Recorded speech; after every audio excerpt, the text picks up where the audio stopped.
RK music presents. दीवान की रानी अपने पास बुला लेती है। न्यू बोलिए बेबे तू कौन है? यही छोटे है बालक ने भी ले रही, ये कितना आई है, ये को ठिकाना भी होगा तेरा। लेकिन दा बोली को ना राजा दीवान की रानी ने बोली कि मन तो उसी लगा उन वर्गी तू कदे न्यू आ रही हो। क्या कहती है, क्या लिखा, क्या कहा?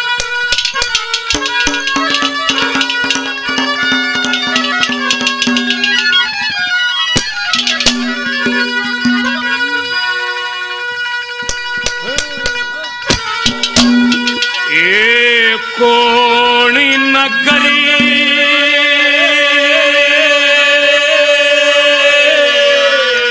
घरी गाम तेरा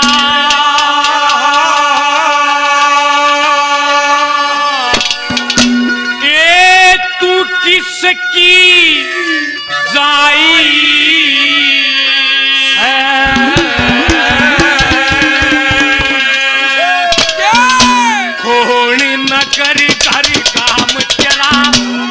किसकी जाई से जो बालक बच्चा कहलती है तू कितने लाई से कौन नगर करे नाम तेरा है तू किसकी जाई से बालक बच्चा कहलती तू कितने लाई से कौन नगर करे नाम तेरा है तू किसकी जाई से।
परम मित्र है आरके म्यूजिक कंपनी, जो आज की रिकॉर्डिंग हमारे बीच में चली हुई है। आदरणीय बड़े भाई पवन सांदरवास 100 रुपये सम्मान करते, बहुत बढ़िया रिकॉर्डिंग करते, बार बार धन्यवाद करते, धन्यवाद। मित्र है संदीप भारद्वाज जी सुई गांव से 500 रुपये बाबा के भंडारे में और 100 रुपये से पार्टी का मान सम्मान करते, बार बार धन्यवाद करते, धन्यवाद। बाल जतीनाथ महाराज जी 100 रुपये से मान सम्मान करते, महाराजों के चरणों में बार बार नमन है आदेश। दूसरे नंबर पे बोलिए तो कोई तेरा पता ठिकाना होगा, एक तू उन मत ना है, किन मत है? क्या कहा दूसरे नंबर पे, क्या लिखा?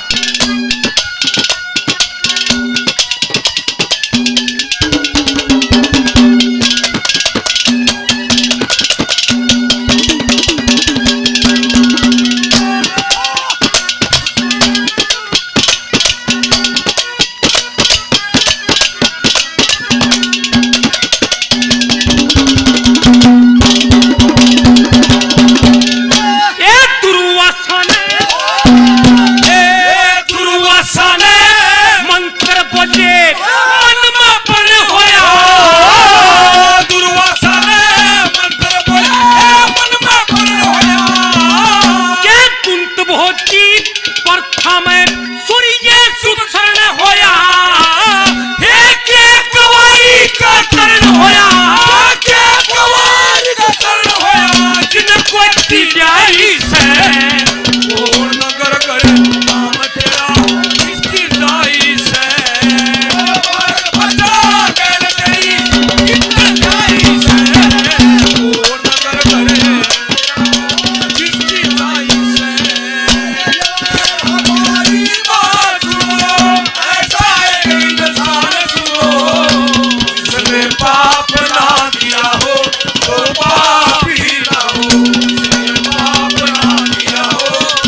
गोरीवाड़ा 100 रुपये से मान सम्मान करता, बार बार धन्यवाद है, धन्यवाद। तीसरे नंबर पे पंडियों ने प्रमाण दिया, ब्रह्मा जी के 4 पुत्र हुए। ब्रह्मा जी ने 3 पुत्रों की शादी कर दी। छोटे लड़के उदालक ऋषि हुए, उसको छोड़ दिया। एक दिन मन में विचार आए कि भाई पिताजी से पूछना तो चाहिए, मेरी शादी नहीं करी। हे पिताजी, मेरी शादी नहीं करी आपने, ये बताते 6 माह के, ये कह दिया था तेरी बगैर शादी तेरा औलाद पैदा होगी।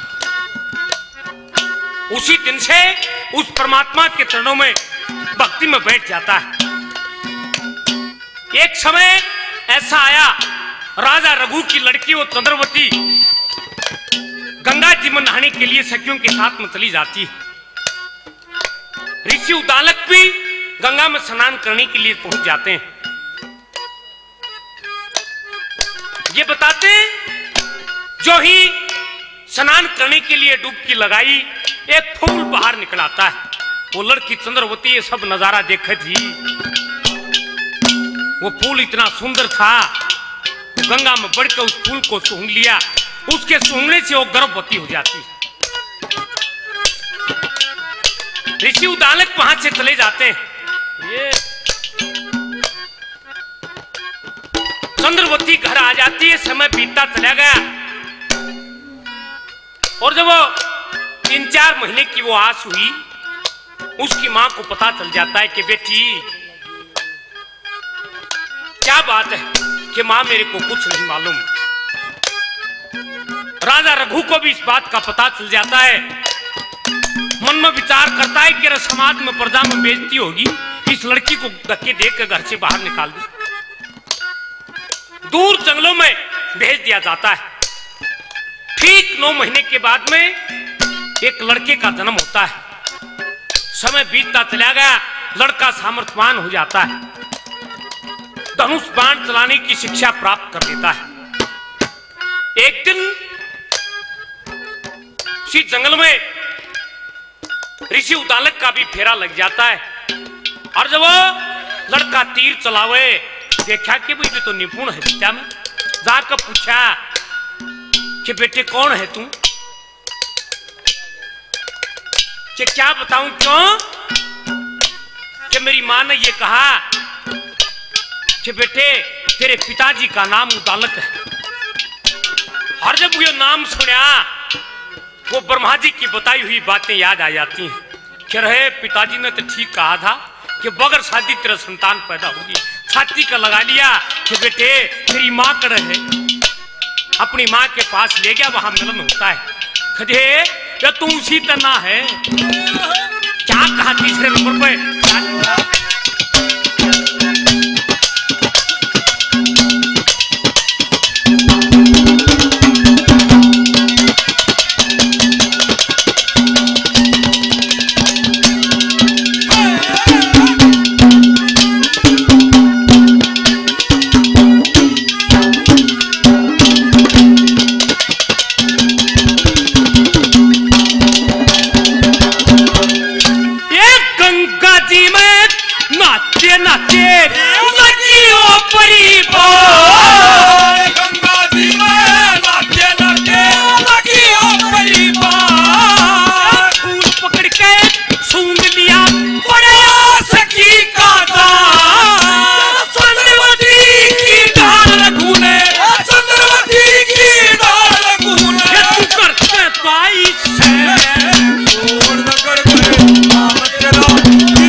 की रानी ने जब ये इतनी बात कही, वो दहा हाथ जोड़कर खड़ी होगी कि महारानी ऐसी कोई बात नहीं,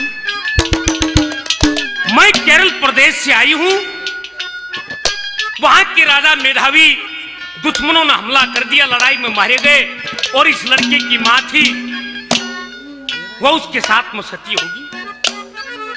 राजा मेधावी की रानी सती हो जाती है कि मदईस ने पालन खातर ले आई हूं।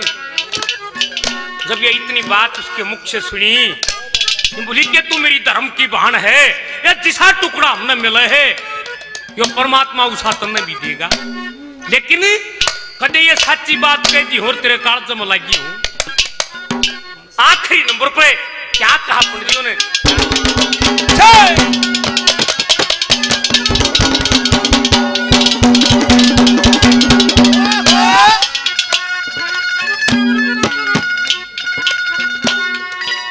खैरपुरा गांव से आदरणीय जोगेंद्र मास्टर जी 100 रुपये से मान सम्मान करते हैं, बार बार धन्यवाद है, धन्यवाद।